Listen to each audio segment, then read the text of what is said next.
Hola, buen día. Como cada viernes es un gusto darte la bienvenida para este espacio que con buena cuota de pretensión denominamos En el Blanco por aquello de tratar de ocuparnos de tus preocupaciones, de lo que creemos debieran ser tratadas como las preocupaciones del ciudadano común argentino, de los problemas que enfrenta, solo para advertirte que más de una vez las presentaciones en público que hacen desde el sector privado o desde el sector público, simplemente al anunciar distintas políticas, suelen ser medias verdades que no te terminan de decir el impacto que van a tener en tu vida.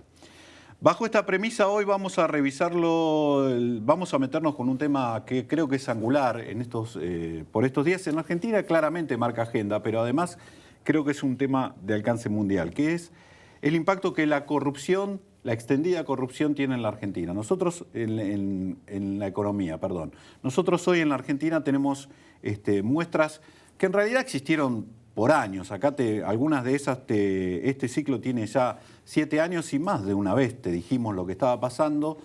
Lo que pasa es que hay gente que no lo quería escuchar, hay funcionarios que no lo querían ver, hay auditores que no lo querían ver y hay jueces que no lo querían ver.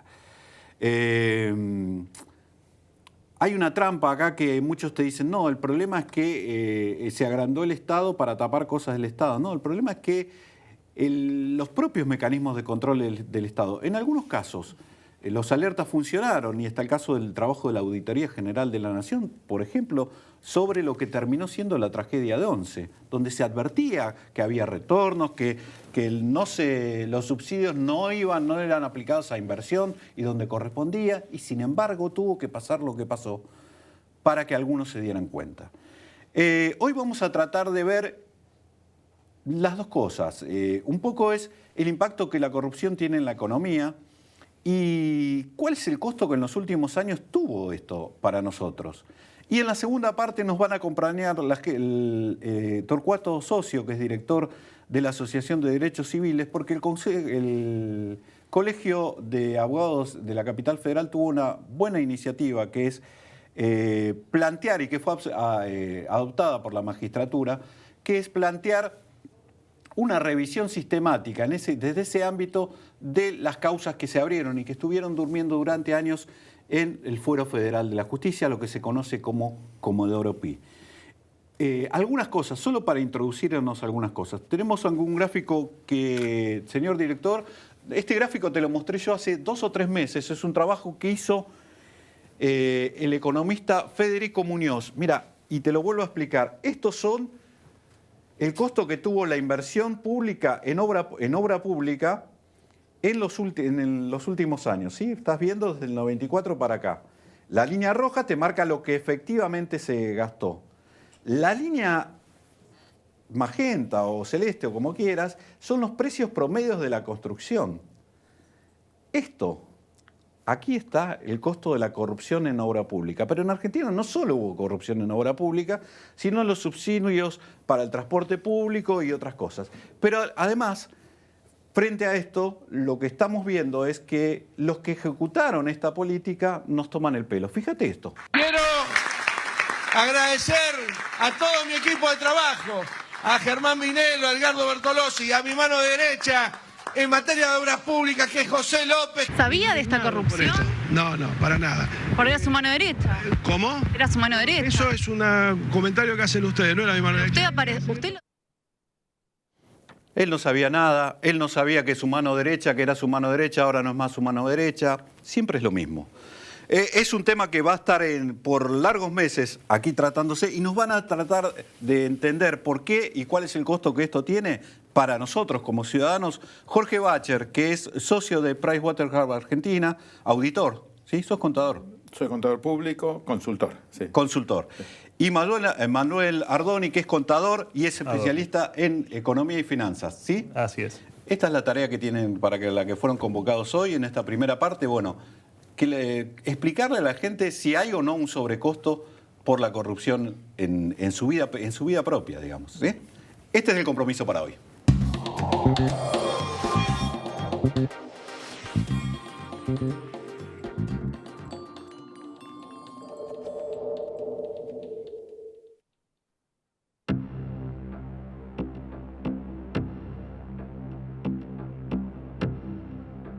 Rofex. Innovación continua al servicio del mercado de capitales. Auspicia este programa Banco Provincia. Grupo Petersen, desde 1920, construyendo el país. El alimento es vida y exportarlo es crecer. Es bienestar para todos. Con tecnología, inversión y trabajo, el complejo cerealero oleaginoso realizó el 37,5% de todas las exportaciones argentinas del año pasado. Alimentos argentinos para el mundo. Cámara de la Industria Aceitera de la República Argentina y Centro de Exportadores de Cereales. En Provincia ART, nuestro trabajo es protegerte en el tuyo. Para más información, comunícate al 0800-333-1278. Provincia ART, la aseguradora de riesgos del trabajo del Grupo Provincia.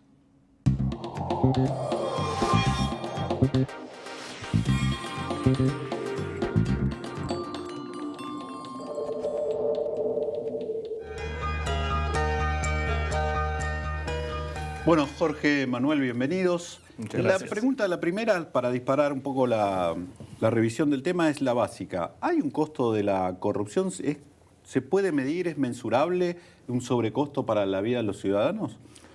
Hay estudios. El delito económico y el delito informático está presente en las empresas a nivel global. Con respecto a la pregunta específica que haces, hay un costo. Nosotros recogemos esto a través de una encuesta que hacemos una vez cada año y medio. La última es de febrero y trata temas hasta fin del año pasado. Y lo que refleja esa encuesta es que el delito económico está muy presente en todas las organizaciones. No es un tema de naturaleza global. Y el delito informático es cada vez más relevante.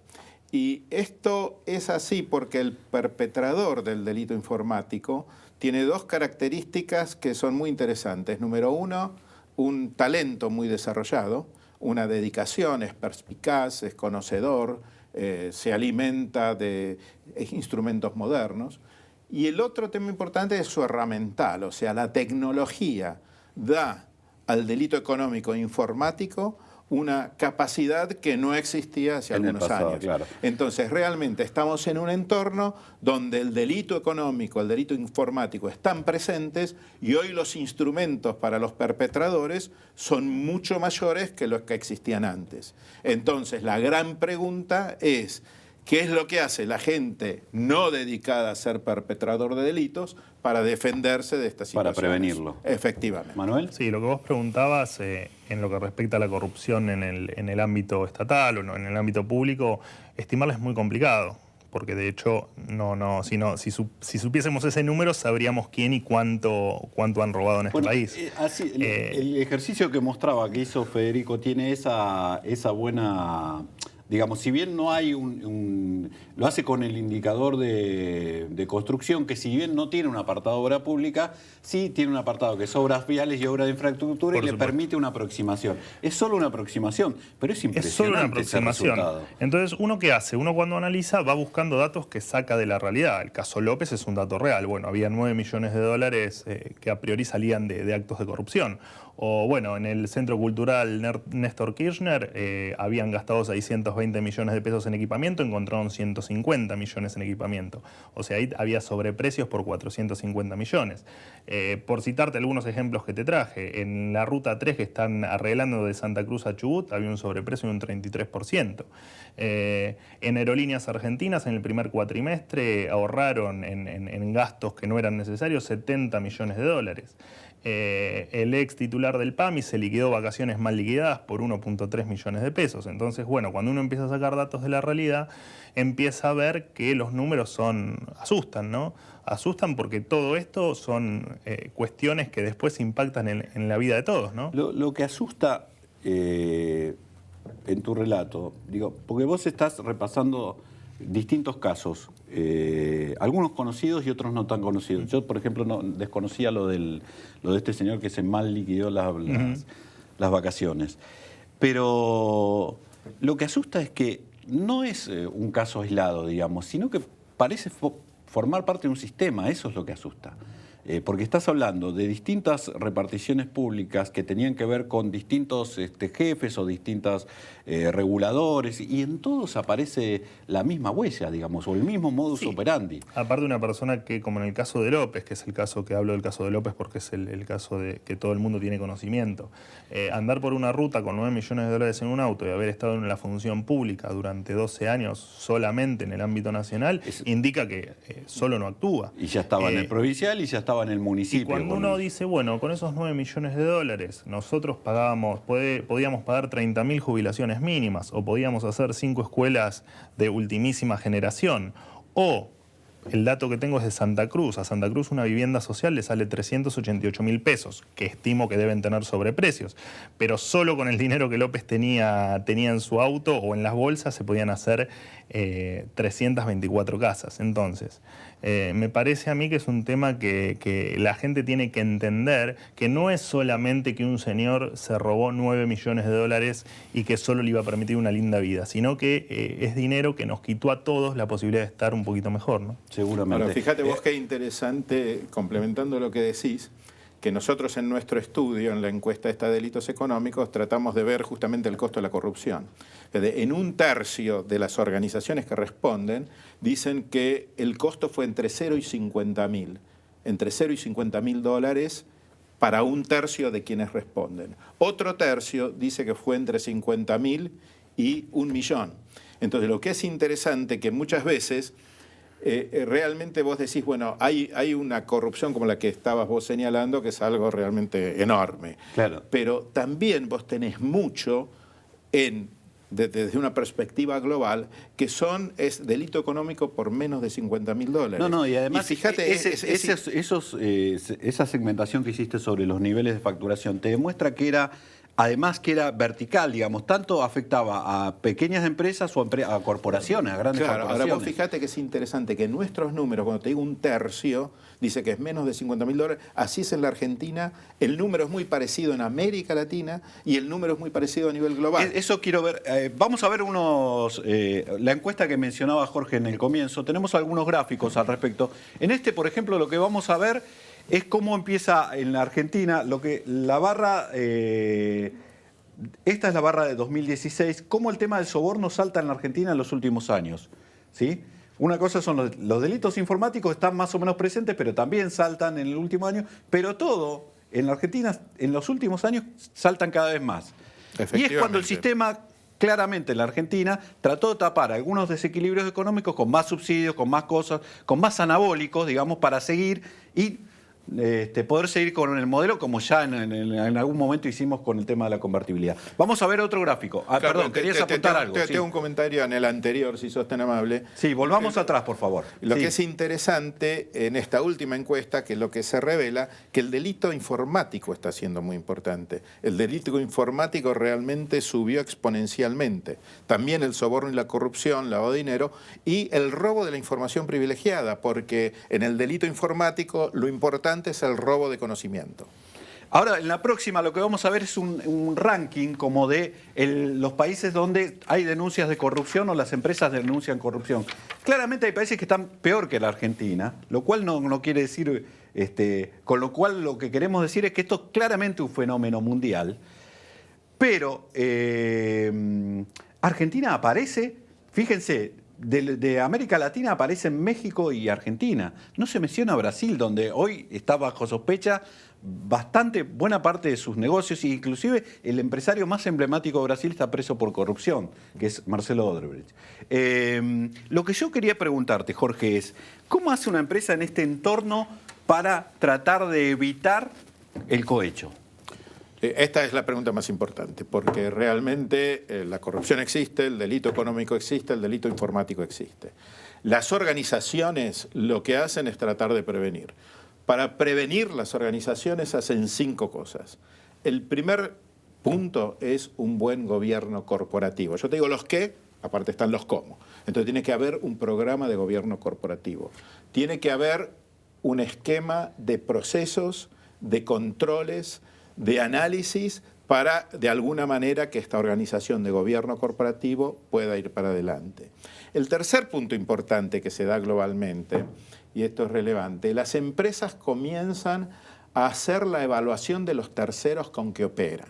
O sea, algunas empresas dicen, yo quiero tener un buen gobierno corporativo, pero a la vez quiero que mis proveedores, que mis clientes, que mis empleados se rijan por las mismas normas. Claro.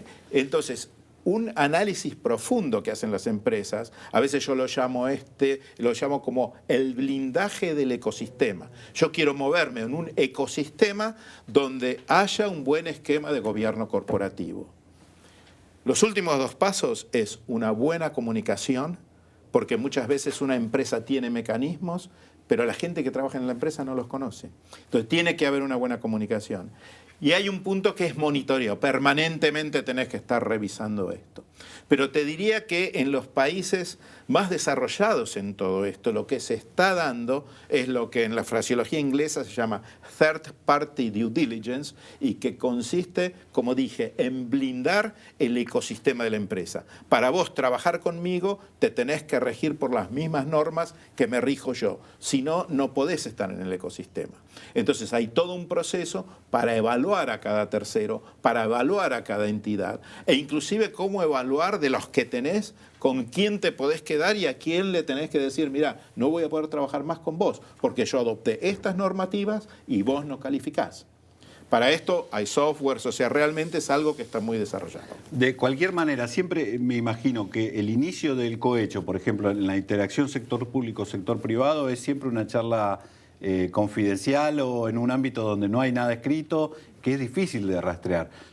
Si tuvieras que identificar lo más someramente y más rápidamente, porque me está comiendo el tiempo, ¿cuáles son las herramientas básicas para tener en cuenta para detectar esa clase de cosas? Bueno, en realidad lo que dicen nuestros estudios es que la detección proviene de algún colega que lo manifiesta.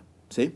Hay programas de auditoría interna donde realmente, más allá de las charlas... La delación es efectivamente, la clave. Ahora, cuando vos ves salidas de fondos, realmente ahí detectas situaciones. Hoy se trabaja con lo que se llama Big Data, o sea, grandes bases de datos para tratar de establecer, se le dice análisis de datos, data analytics, donde puede haber cosas que son heterogéneas y te dicen, mira, anda a fijarte acá porque acá hay cosas raras. Se te prende una luz amarilla. Se te prende una luz amarilla. Entonces vos vas ahí, vas a esa región, vas a ese grupo de transacciones, vas a ese grupo de pagos y normalmente, por la ley de los grandes números, encontrás problemas ahí. Manuel, ¿qué es lo que más te llama la atención de ese modus operandi que describías y de lo extendido que fue? A ver, lo que me llama la atención son los nuevos métodos, ¿no? No solo el sobreprecio fue un acto de corrupción como lo fue en todos los gobiernos. Aquí había obras adjudicadas que no se hacían, o sea que tengo que estimar que el sobreprecio era del 100%. O sea, si adjudicábamos una obra por 10 millones que no se hacía, eran 10 millones netos de corrupción, ¿no? Me parece que se han perdido las formas. Casos como López yo no tengo recuerdo haber visto o escuchado. Ese salvajismo de andar tirando bolsas con millones de dólares en un convento, yo nunca lo había escuchado. Y todo un nivel de corrupción que involucra no solo al Estado, sino por supuesto a empresas privadas que son tan cómplices y tan corruptas como lo fueron los funcionarios que aprobaban pagos. E incluso si uno analiza muchos pagos que se han dado de obra pública o de servicios que ha contratado el Estado, antes de que termine el gobierno, el 10 de diciembre, emitieron un montón de pagos adelantándole a los proveedores los pagos. Entonces, para asegurar... Tengo que suponer que algo ocurrió, ¿no? A ustedes, me quedé con 100 preguntas, pero tenemos un bloque donde está convocado Torcuato Socio, que nos va a explicar una buena iniciativa que ha tenido precisamente el Colegio de Abogados para que se revise desde el Consejo de la Magistratura.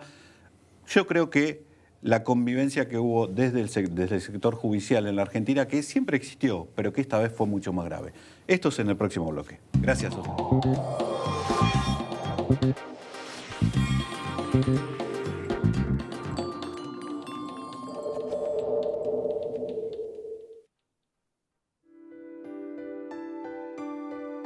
Que te ayuden. Que estén ahí cuando lo necesitas. Que te den una mano. Y te puedas levantar. Así pensamos quienes hacemos un banco siempre dispuesto a darte una mano. Porque es un banco solidario. Banco Credicop Cooperativo. La banca solidaria. 150 años cuidando lo tuyo. Colegio de Escribanos de la Ciudad de Buenos Aires. 1 siglo y medio a tu lado.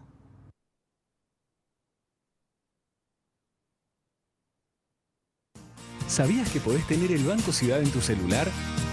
Hacé transacciones. Localizá cajeros. Pagá todo. Recargá tu celular. Nueva banca móvil del Ciudad. Bájate la app y disfruta. Banco Ciudad. Te quiere ver crecer. Auspició este programa Banco Provincia.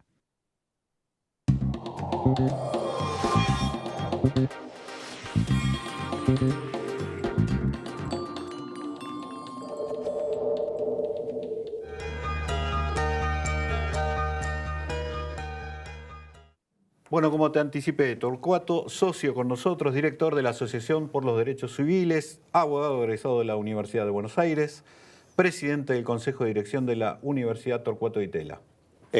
Cuando asumí la dirección ejecutiva de ADC, dejé la presidencia, Claro. había terminado el mandato. Bueno, estuviste escuchando la charla hasta acá. Estuve escuchando la charla, muy interesante. ¿Qué te llama la atención de lo sucedido o de esta ahora reacción social que en Argentina es muy, casi desde lo cultural te lo pregunto, porque en Argentina nos pasa esto, muchos te dicen, oh, yo nunca me di cuenta de nada, después, viste, pasan las cosas y todo se da vuelta así y nadie había hecho eso, nadie había apoyado eso, ¿Por qué nos pasa esto? Casi te lo pregunto como una cuestión, reflexión cultural, porque yo no lo entiendo. Yo creo que es realmente una vergüenza, es una vergüenza. Muestra también que nuestra sociedad es muy pasiva en este tipo de cosas institucionales. Es decir, que cuando el bolsillo está más o menos tranquilo, no miramos estas cosas. Cuando uno piensa, por ejemplo, que los juzgados que nosotros vamos a pedir que se auditen tuvieron frenadas las causas durante muchísimos años. Un promedio, dijeron ayer en el Consejo de la Magistratura, de 14 años. Promedio de 14 años. 14 años de promedio. Nosotros veníamos hablando de 10, 12 y ellos dijeron 14. Y que de repente ahora toman este ritmo, digamos que en 3, 4 meses aparecen todas las causas encima, vos te das cuenta que ahí es una situación como para que, como sociedad, digamos, ¿qué está pasando? A mí cuando me dicen, bueno, por suerte ahora las causas se pusieron en marcha, yo digo, ojo, porque también es sorprendente, es decir, ¿qué pasó que se pusieron en marcha ahora? Es decir, ¿qué tranquilidad me pueden dar a mí situaciones que durante 10 años, y además, con lo que decían las personas que vos has invitado antes, con costos concretos? Es decir, cuando una causa demora 8, 10, 12 años, esa corrupción sigue funcionando, sigue en marcha porque no hay quien la pare. Entonces, sí, a tu pregunta yo diría es sorprendente que la sociedad argentina sea tan pasiva. Lo que pasa es que cuando vos hablaste de pasivo, me generó un poco de rebeldía el concepto de pasivo. Porque digo, cuando pasó lo que pasó con la muerte, el asesinato o muerte de Nisman, yo pienso que fue un asesinato, pero no tengo pruebas para entonces vamos a ponerle la duda. ¿Algún comentario te puedo hacer respecto a eso? La sociedad argentina se movilizó, mucha gente se movilizó. ¿Qué más puede hacer el ciudadano en ese caso si los órganos de control del Estado o el poder que debería controlar está cooptado? No, pero yo, yo lo que digo es que no es toda la ciudadanía, toda la persona que está diariamente viendo cómo junta su manguito. Pero la clase dirigente, o sea, no la clase política que está en el ejercicio del poder político. No, la dirigente, sí. La gente resulta que ahora los empresarios dicen que necesitaban entrar en el tema porque si no se quedaban fuera del tema. O sea, vos fijate, el argumento es yo tenía que aceptar la corrupción porque si no me quedaba fuera del negocio. Entonces yo digo, si los empresarios, si la sociedad, cuando digo la sociedad, por lo menos llamarle la sociedad dirigente, pues si no nos quedamos sesgados en debido. Y acá no es un problema solamente debido. No digo que no sea un tremendo problema. No, claramente no es un problema. Lo que digo es, la sociedad, la clase dirigente tiene que buscar que esta sociedad funcione mejor. Te doy un breve ejemplo, ya que citás lo de Nisman. La Asociación por los Derechos Civiles había hecho 2 investigaciones, una que llamábamos el descontrol de los servicios de inteligencia y otro que era quién vigila a quienes nos vigilan. Esos dos trabajos que los hicimos en el 2014 no tuvieron demasiada difusión. ¿Cuándo tuvieron difusión? Cuando murió Nisman. Es decir, ahora, yo te digo, mucha gente entra a la página de ADC. ¿Por qué no pudieron darle importancia en el momento que estábamos diciendo, ojo que está pasando esto? Es decir, lo que digo es, tiene que movilizarse más la sociedad. Sí, no, está claro. Aunque sea, si querés, desde la clase dirigente, un poquito hacia abajo, como lo hacen ustedes, como lo hacen los periodistas. Hay mecanismos de relajación social y tenemos pruebas en los últimos, no ahora, digamos, las décadas anteriores también. Exacto. Contanos básicamente cómo es esta iniciativa. La iniciativa la impulsa el Colegio de la Ciudad de Buenos Aires y nos sumamos varias asociaciones, entre ellas ADC, y en realidad la primera aclaración es que muchas de estas asociaciones no son asociaciones de abogados, sino están formadas por gente preocupada por lo que está pasando con la corrupción. La iniciativa es pedirle al Consejo de la Magistratura que le pida a sus auditores y que refuerce el Colegio de Auditores para que efectivamente se controlen y se auditen los juzgados, no los jueces, los juzgados federales que tienen competencia en lo penal, para que se explique por qué esos 12 juzgados tienen esta demora, tienen estos, digamos, retrocesos y adelantos, y cuando digan, bueno, esto viola la independencia judicial, no, esto no viola la independencia judicial, porque lo que queremos saber es por qué, cómo funcionan esos juzgados, del mismo modo que a veces se los premia. Habrán visto el año pasado, durante años, que determinados jueces son premiados por lo bien que funcionan sus juzgados. Bueno, nosotros queremos saber por qué estos juzgados funcionan como funcionan. Y la nota positiva es que el Consejo de la Magistratura, puntualmente ayer estaba el presidente, el doctor Piedecasas, estaba el doctor Cabral, el doctor Tonelli, es decir, había distintos consejeros que tomaron la iniciativa, que vamos a preparar una metodología para ver cómo se hace esas auditorías. Y por otro lado, la semana que viene, el 30 de junio, va a haber una audiencia, las tradicionales del Consejo de la Magistratura, donde esperamos participar nosotros y poner un poco de presión. Porque cuando te hablan de los reglamentos, de la imposibilidad del juicio político, al final la sociedad dice, a mí dame una respuesta. Es decir, acá está todo mal, yo no tengo condenas en casos que son emblemáticos, tengo jueces que cuando se los pone contra la pared piden y se jubilan o renuncian antes de que se los pueda echar. El caso Ollarvide. Entonces, que no me vengan con el tema de las cuestiones reglamentarias que se pueden modificar. El asunto es dar respuesta a la sociedad. Torcuato, tengo que cerrar. ¿Sos optimista? Sucintamente, por favor. Con este proceso. Soy moderadamente optimista. Me gustó mucho la actitud que tuvieron los consejeros que estuvieron ayer en la reunión. El aval que consiguieron. Sí, soy moderadamente optimista. Espero que no se encuentren con trabas como para seguir adelante con esto. Y ojalá sí sea. Ojalá.